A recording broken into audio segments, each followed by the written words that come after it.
Hey everyone, this is part 5 of this series I'm doing on improving the wave breath for the Wim Hof Method, and it's just worth repeating. You don't have to be doing the Wim Hof Method to get benefit out of these videos. All of these videos are going to help you breathe better, move better, feel better. But if you are doing Wim Hof, again, there's this kind of a wave breath described by Wim when he's leading the exercise as breathing into the belly, into the head, and into the chest. And in the previous video, I was talking, I said that in the wrong order, didn't I? The belly, the chest, and the head. Okay. But this idea of breathing into the head, it seems a bit odd to many of us. And so the previous video, I went into some depth of just talking about what that could mean.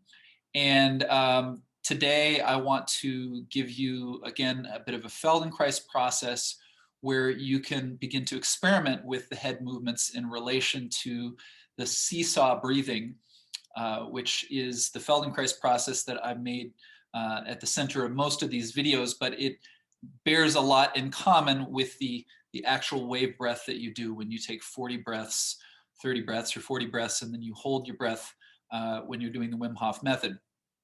Okay, so, and I'm actually going to make a couple of videos related to this question of breathing into the head. So this is just the first one. But hopefully it draws a few things together. And then if you enjoy it, you can like, subscribe, and then you'll hear about the next video when it comes out. I'm going to keep making these videos and just having a good time looking at the intersection between Feldenkrais Method, which I know very well, Wim Hof Method, which is new to me, but I'm really excited about, so I'm finding all kinds of connections. Anyway, let's go to the movement lesson.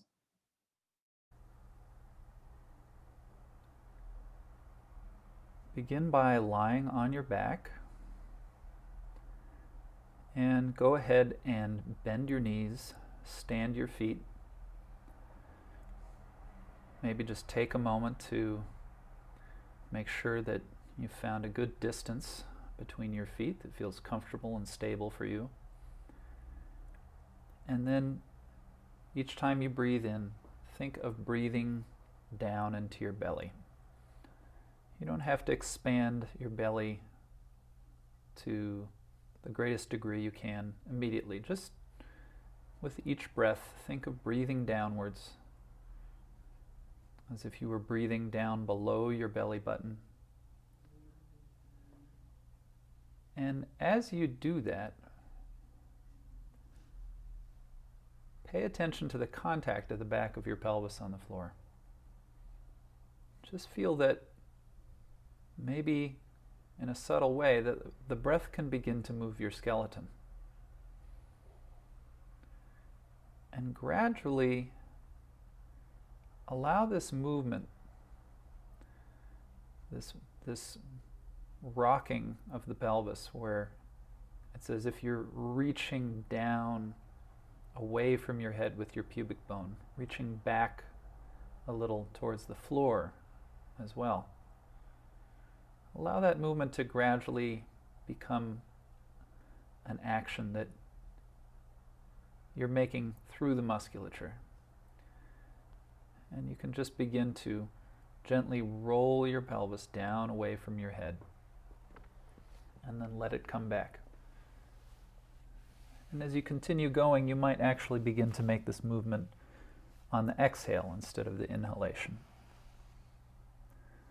But as you do the movement, just feel how this passes through your spine.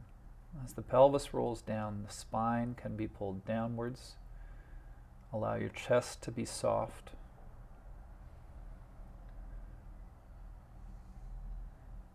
You could have a sense that your feet are helping to kind of pull against the floor, to pull your pelvis down the floor as you close the back of your knees.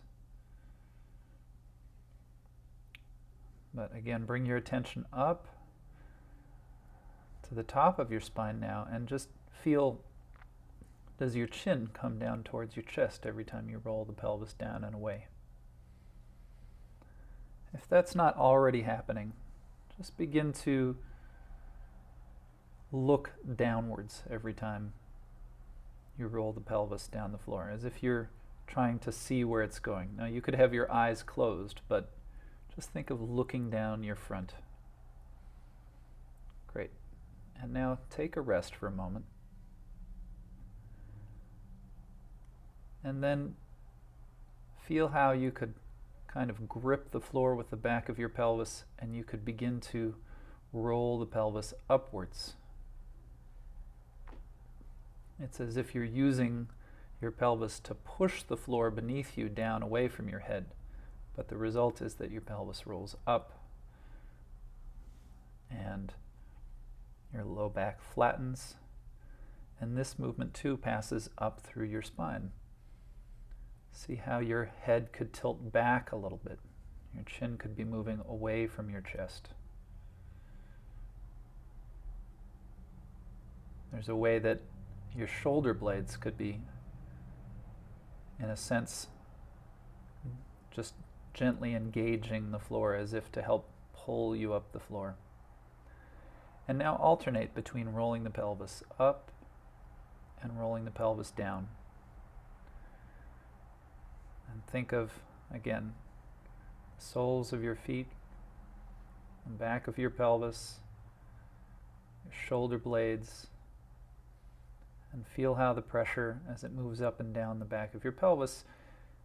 You can also be feeling that movement on the back of your head as your chin follows your pelvis down and then tilts back as the pelvis rolls up the floor.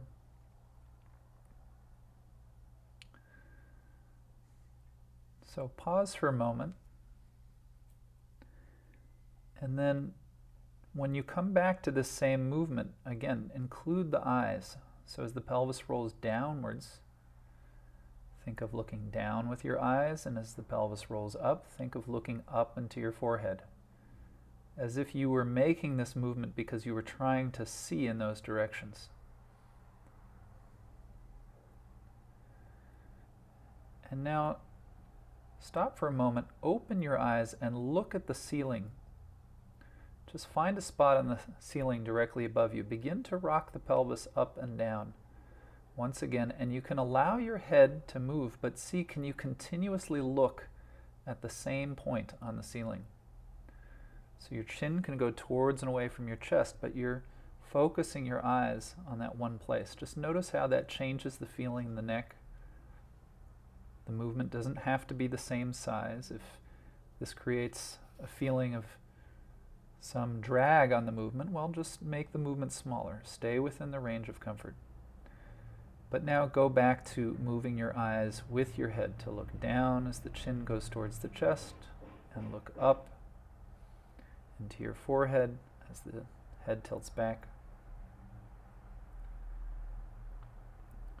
And then pause again, and this time, when you resume the movement, you're going to take the eyes opposite.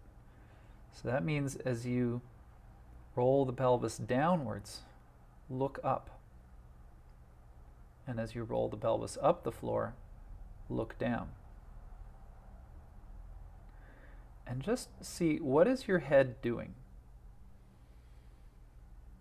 Because I didn't say what the head did, I just suggested the direction that you look. So notice, if the pelvis goes down and the eyes go up, does your head go with your eyes, or does your head go with your pelvis? So once you're clear on what you're doing, just pause for a moment and then see if you can do the opposite combination. So if you were rolling the pelvis down and your eyes were looking up and you found that you were taking your chin away from your chest, well, now see if you can still follow your pelvis with your chin, but look up into your forehead as you go. And of course, if that's what you were doing already, then just try the other possibility. If you get confused, don't worry. Just pause for a moment, get your bearings, and play with it. there's two combinations here, and what you're trying to show yourself is that you can do either one. Okay, but for now, just take a rest. Don't worry about it. If you like, you can lengthen your legs for a moment. Roll your head a little side to side. And now, bend your knees again, stand your feet. And this time, bring your elbows close to your sides and have your hands in the air so that you can sort of dig your elbows into the ground a little. Just push your elbows into the ground and let go, and see what happens with your chest. See if you can feel how the chest lifts a little bit. And now, don't worry about the eyes. The eyes just go with the head again. But as you roll the pelvis down away from your head, take the chin away from the chest. And you can, again, use your elbows here a little bit to help you. And then as you roll the pelvis up the floor, draw your chin back and down towards your chest. And you'll feel what's happening with your head now. It's not so much rolling on the floor, but you're rubbing the back of your head against the floor as you make these two movements. So just play with this for a few movements. If you like, you can try taking the eyes opposite as you continue doing the same thing with your head and your pelvis. There's a number of combinations here. But then just let your arms rest normally at your side again, and just go back to the idea of rocking the pelvis up and down the floor, just letting the head do whatever it does.